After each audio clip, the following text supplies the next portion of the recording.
Hey folks, welcome to Bell Bites. This is the third session in a three-part series that we're calling Understanding the Value Equation.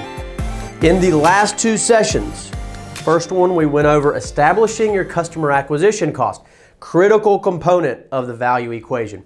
And the second is understanding the lifetime value of a typical customer that we went through.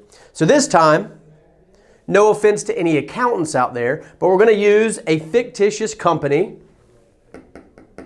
called the bean counter firm. What we're going to go through today is an actual example of running a campaign, understanding the baselines and benchmarks, and then quantifying the results and asking ourselves, do the results warrant or justify further investment, or does it justify or warrant a change? So we're going to spend a few minutes going through some baseline metrics, what the campaign produced, and then the quantification. So stick with me. We're going to go through a lot of numbers, but of course everything is documented on this page underneath the video. So here are the metrics. Bean Counter firm has been established for years. They understand their business. They've run campaigns before. So what they understand is that their average customer spends $14,500 in the course of a year. So that's their average customer spend over the course of a year. They also understand their churn rate.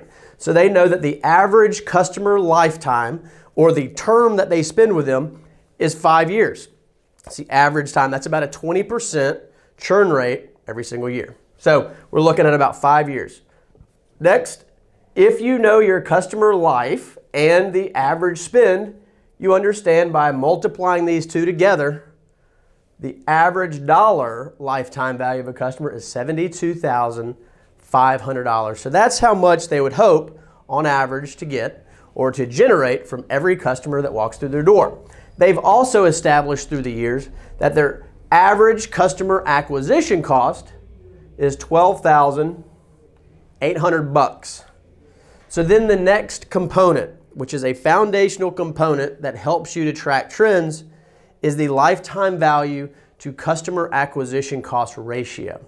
The higher this number, the better off you're going to be. It means that your lifetime value coverage is greater when comparing it to the customer acquisition cost. So in this case, very simple.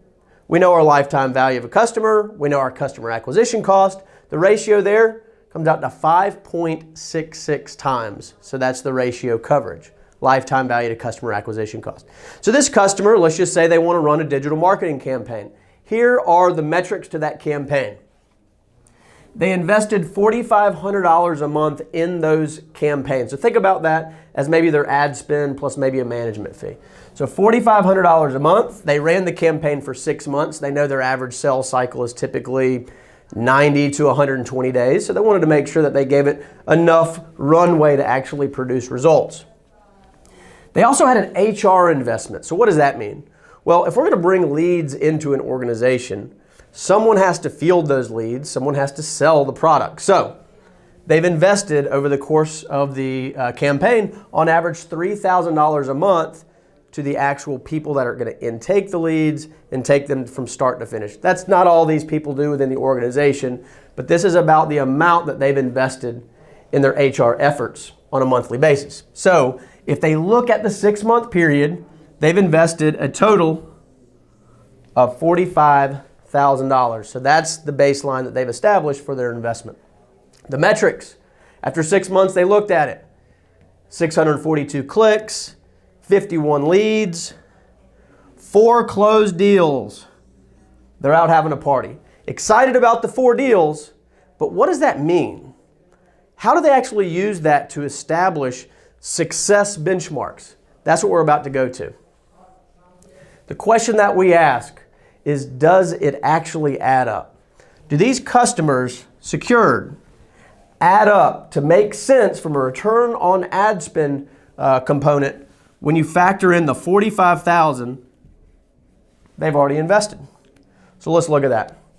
The first step is establishing a customer acquisition cost for this campaign. If you look at the numbers, you can tell that they closed 4 deals. They spent $45,000. Therefore, their customer acquisition cost is $11,250. Now compare that $11,250 with their baseline numbers of $12,800. So on the surface, it looks like a good thing, right? The next is, what is the customer lifetime value created from this campaign? So here is an overgeneralization and a simplification just for the purpose of this session today. But let's just say that the customers that they closed fit the profile of their average customer. We can say that they closed 4 deals.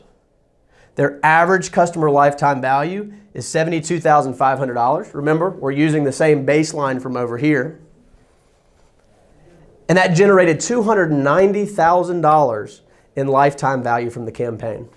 So the real question is, what's my lifetime value to customer acquisition cost ratio for this campaign? It's 6.44 times. So what does that tell us?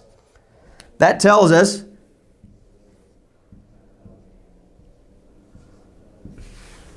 that they're happy and they're going to continue to invest in digital marketing because they've improved their lifetime value to customer acquisition cost with their campaigns.